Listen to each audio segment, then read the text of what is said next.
গত বুধবার মানে অক্ষয় তৃতীয়ার পুণ্যলগ্নে হয়ে গেল আমার বাড়ির মন্দির প্রতিষ্ঠার পুজো। অনেক দিনের ইচ্ছে, স্বপ্ন, কষ্ট, স্ট্রাগল সব কিছু সেদিন পূর্ণতা পেল।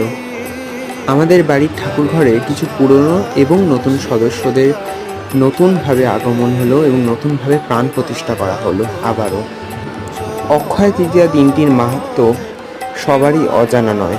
সবাই জানে এই দিন যা করা হয় সব কিছু অক্ষয় হয়ে থাকে বলেই জানা যায়। যদিও পুজোর শেষে একটু মন খারাপ হয়ে গেছিলো, কারণ এতদিনের ইচ্ছে, প্ল্যানিং সব কিছু তো একটা দিনেই শেষ হয়ে গেল। তবে হ্যাঁ, পুজোর যে আর মাত্র 150 দিন বাকি। কাউন্টডাউন তো শুরু করার পালা এবার। এছাড়াও যে বংশ সেশন এবছর পঞ্চম বর্ষে পদার্পণ করতে চলেছে, তাই মহালয়ার ভোরে ডবল ধামাকা নিয়ে হাজির হতে চলেছে। তাই বলছি, চ্যানেলটার পাশে থেকেও সবাই লাইক করো, ভিডিওটা ভালো লাগলে শেয়ার